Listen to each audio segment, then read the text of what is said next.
So next up, we have a segment called Biking for Everyone with Margarita Parra, and a little bit about her, cycling fanatic, coffee addict, and Colombian. She can tell us about which order. I actually had visions of all those Tour de France mountain stages with famous Colombian cyclists.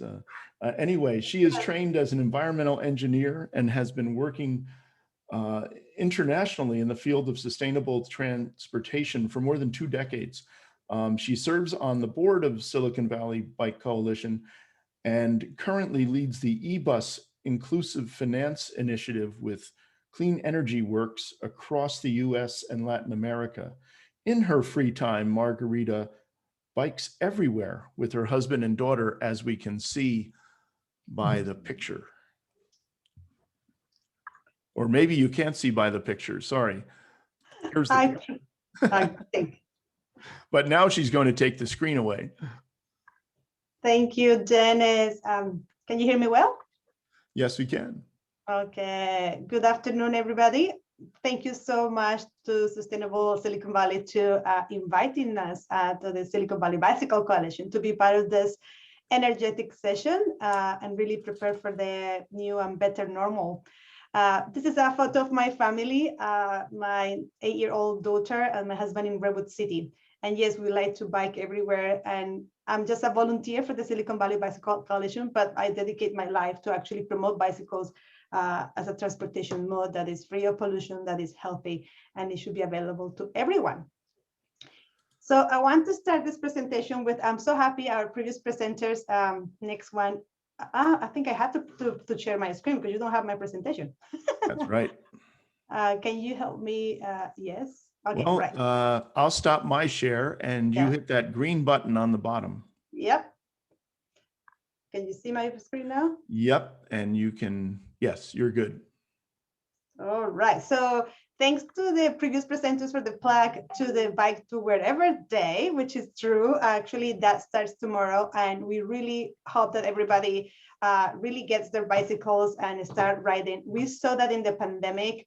This was something that people were really doing more, getting those bicycles from their garages and really trying to get around because, of course, the traffic was much less. So we saw that uptake on bicycling and we hope to keep it.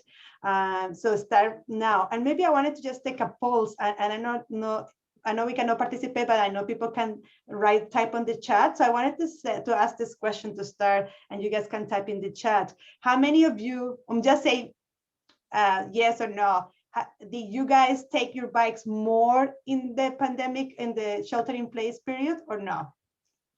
Let's see if we can get some answers in the chat. I know you have some other way to communicate with folks today, right? You have some other poll. Yeah, I will. I'm actually working on adding a poll question. Oh, okay, well, I just wanted to see. I don't see the answers though, but I hope that. Not yet, I'm working on it. Okay. But then in the meantime, I keep advancing the presentation to make it entertaining. So as Dennis presented me, I'm a board member of the Bicycle Coalition, and what our vision is for the Silicon Valley is to really have a community that loves bicycling. And I think this is something that we believe should be for everybody. So our mission is to help create that community, is to make sure that we all thrive when we have bicycling. Yeah, oh, thank you. Thank you so much, Dennis, you're super fast. I'm feeling I cannot vote, okay. I was going to fill the poll, but it says the panelists cannot. Okay, that's fine. Margarita, I just wanted to mention that before both days of Sustainapalooza, I just spent a quick half hour to get out and, on the bike and spin around the neighborhood. Good. It's very relaxing. Exactly. And those habits that I believe some of you did when you start getting your bicycles, I saw it in my neighborhood. Honestly, I was so shocked. I was like, where all these neighbors had their bicycles? I never seen them biking. And a lot of kids, and I think we know it was not a good situation. Of course, the pandemic is something really tragic, and the people who lost their lives. And luckily in the US, we are in a vaccination path. It's not the same for the rest of the world. I'm Colombian, as Dennis said, and in Colombia, we're actually in a really difficult time, and vaccination is far from available to everyone. So it is not over, but really taking the things that are positive from being in shelter was the fact that people use more active transportation to get around. So that's our mission, to help the community to advance and actually make this available to everybody. So what motivates us, apart from being all cycling fanatics? And yes, I drink coffee all day long. And you cannot see my coffee mug. I'm Colombian, so I think I was born to drink coffee. And so if I don't drink coffee, I'm like a flower. I don't really do well. I need that coffee. But what motivates us to do this work? Making sure that this is equitable. We really want to make sure that we have access, and people of all ages, demography, ethnicity can ride bikes, that there's no impediments to ride a bike, that if you don't have the infrastructure, we work to get the infrastructure to feel safe. We want healthy communities, we want livable and safe streets.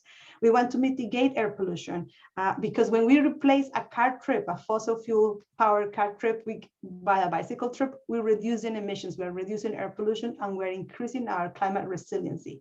And one interesting data, Jenny, that I know people maybe have discussed, the fact that air pollution, it really was a contributing factor for really making the pandemic worse in certain populations. So when you're exposed to air pollution, your lungs, of course, are more weak. And so you get the virus, the probability that you have a more adverse effect grew. So we saw that not only in the US, but in other countries. So we do have an imperative for climate, for air pollution, for healthy people to change our habits, and bicycling is one option. What other things happen in this during COVID-19? We, as an advocate organization, were able to help pass some of, maybe in your communities, just so that you saw this, there was something called slow or open streets. This was really an attempt to make sure we have enough space for social distancing, where people could bike without cars, or with cars going very slow. As a result, we saw more people in bikes. We already remarked about that.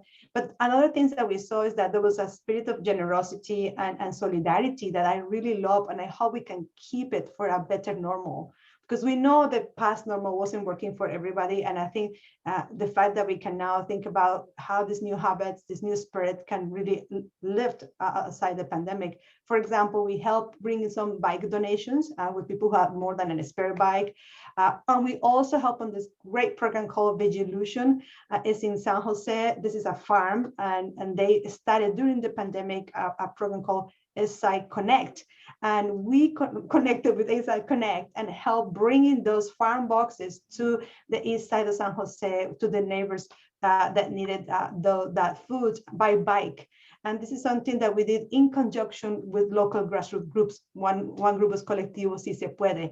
And I believe this this kind of show of generosity was so well received. We have more volunteers than farm boxes, which is just so heartwarming. Like, it is so great to see people engaged. So we want to keep this for our new normal. I want to show you, because I know people looking and tuning into this is maybe looking at how we motivate more people to bike normally. Like, what really, apart from that pandemic kind of habits that we kind of inherit, what really motivates our choices in transport? And we did this research last year. This was pre-pandemic, so it was data from 2019. But it's very interesting. This is in Santa Clara County only. It was a research, 1,000 people were interviewed, and we asked them, how important are these factors to determine your choice of transportation? What will it take for you to choose a bicycle to move around? And it was very interesting to see, as you can see, the darker colors, so the blue darkish colors are the positive ones, the ones who have more weight. So we see that fastest time possible, safety from crime, easy to use are the things that people value the most. And interesting enough, there were even differences between demographics and between gender. So for example, for women, is safety from crime and crashes is more important than for men, actually twice more important than for men. So we women are more concerned about being hit by a car than men when they ride a bike. But even within that, even within different ethnicities, it was very interesting that Latino women like me rated this even more important than even Asian women and other ethnicities. So it's important to learn about this because it's helped us in our advocacy. What's more important? What support do we need? What type of design of a city we need to make sure people feel safe and go and get their bicycle out in the street? So with data like that, we plan things like Bike to Whatever Day, but we also help on policies like Vision Zero. I don't know if people know what Vision Zero is. That would be a good question, Dennis, a catch-up question, a got-to question. What is Vision Zero? Because this is something that really involves everybody. So maybe I will give it away if I ask you, if I describe it now, so it won't be a question, but it really helps because it's a policy across the world. This is actually not just in the US, it's everywhere, and it's really to reduce to zero the casualties on the roads. And this is because we had to prevent all those accidents are preventable if we have, of course, proper education, engineering, proper outreach to communities. We also help on bike and pedestrian local plans, and we interact with all the cities. We work across 32 cities in the 2 counties. We provide input to regional and state transport policies. Like right now, there is a transport policy for a new way of funding public transportation in the Bay Area, and we're part of the groups who are analyzing that because the integration of bikes and public transit is key. We are forming and working on regional teams and local teams, bringing the grassroots support of champions, bike champions like Dennis. I hope to see you in the next team meeting. People who want to ride more their bikes, we're calling them bike twist. And our idea is to really get more of these enthusiastic people to turn up and help on all of this advocacy of these policies to improve our streets, to make them more safe. And we also help on bike education and classes and fun rides. So what you can do, you're listening to this marathon of presentation, but to get engaged and to get energized, we really want you to be, of course, a bicycle advocate. If you love to bike like we do, please help us to make this better for everybody, for everyone. Become a member, you're not already a member. And if not, just learning about advocacy, you can turn into your city council and see what are they discussing. If they're discussing a pedestrian and bicycle plan, how can we help to improve that one? You can get involved in rides and educational events. We really want to bring this bike community and really grow the movement. As our previous presenters for the Santa Clara County said, May is the Bike to Month.